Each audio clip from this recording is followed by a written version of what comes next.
Garden over there. We'll do a quick garden update from the outside here.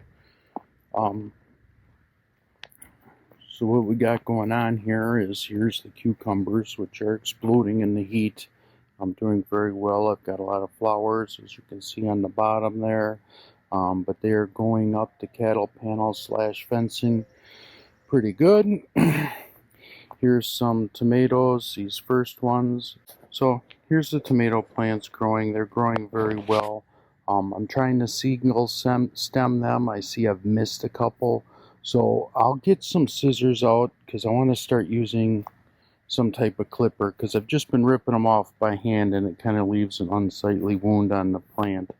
But you'll see I've got plenty of tomatoes growing on, so to speak. So I've got some clusters there, and then a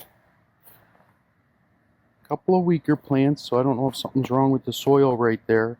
But here you see a lot of flowers, and like I said in the past, you know, a lot of people use a toothbrush, but I just go in there and flick them with my fingers, you know, to get them to pollinate themselves, since they have the male and female parts in their own flowers.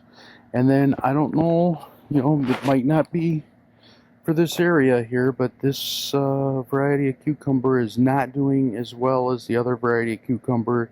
The seeds were started on the same day, they went in the ground the same day, and they're just maybe not for this part of Wisconsin, so we'll go from there. The past few nights, what I've been doing here, and try to exclude my ugly pump house, is I've been splitting wood. You know, I cut down that large oak tree there where Duke was, to create sunlight for my garden, to produce food, and then they had a lot of widowmakers in it because there was big dead branches. Okay, excuse the shakiness here, I'm on my cell phone. Single stemming tomatoes. The purpose of that is we want to grow tomatoes, not green stuff. So out of all the, I'll call them armpits, crotches, whatever, you'll see there's another branch that comes out, you know, and we take that off, and that single stems them. And another reason you want to do this, especially in lower branches, is what happened to this one here, as you can see how it reaches down, because this got too big and it pushed this leaf to grow down. And when that happens, in and of itself isn't horrible, but the reason we want to take that off is this leaf here and this leaf here, they can pick up diseases in the soil. So you don't want your tomato leaves to touch the soil. I don't have soil. I've got these nice wood chips here, which I think probably is a good thing to stop that from happening as far as picking up any diseases out of the soil. But you know, you still want to keep them off the ground. And it's because I'm single stemming, what'll happen is the plant will grow very tall because of it, and it'll get out of the way there. So we've got a larger one back here. We've got to cut that off. And then here, oh, I'm using that, hold on. So on this plant here, I'm growing kind of straight up. I haven't brung it over to the fence yet, which I'll do right now. But you'll see in that crotch right here, I have a very large sucker that I did not trim off. So all of the hairs, like I said in previous videos on here, will become roots if you let it touch the soil, and that goes all the way up the stem of the tomato plant. So what I can do, like this particular one, I'm not going to do it, but I'll just show you, is I can cut that off, and because I let that sucker get so big, you know, is that I could root this sucker and actually clone this plant off of that. So I won't do that, and I won't trim these bottom ones off here as well. And then I'm going to add a clip to this, bringing it over to the fence. This one really wants to grow a second branch. You know what, I'm going to let this have a second vine since it's already well on its way. So I'll put a second clip on here, bringing it over to the fence. Once they get so big, I can actually weave them through the fence, and I won't have to use the clips to get them over there. Go here. I guess this one is not ready. Maybe I could weave it in here. Here we go. See, this was a second branch, and it does have, you know, flowers on it. I could root this and it would already be producing flowers. I'm not going to. Just not one of the tomatoes I want to take care of, or, you know, propagate and have more of. You know, I'll have enough of that variety. But you can see by the leaf litter on the ground, I've cut quite a few leaves off. I've cut quite a few second branches off. Quite a few suckers off. It's hard for me to do that and hold the camera at the same time.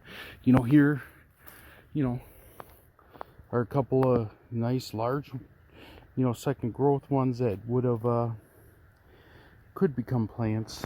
If it was down on these other ones here, I would probably root them, because for some reason when I went from seed to starter, I lost a bunch of the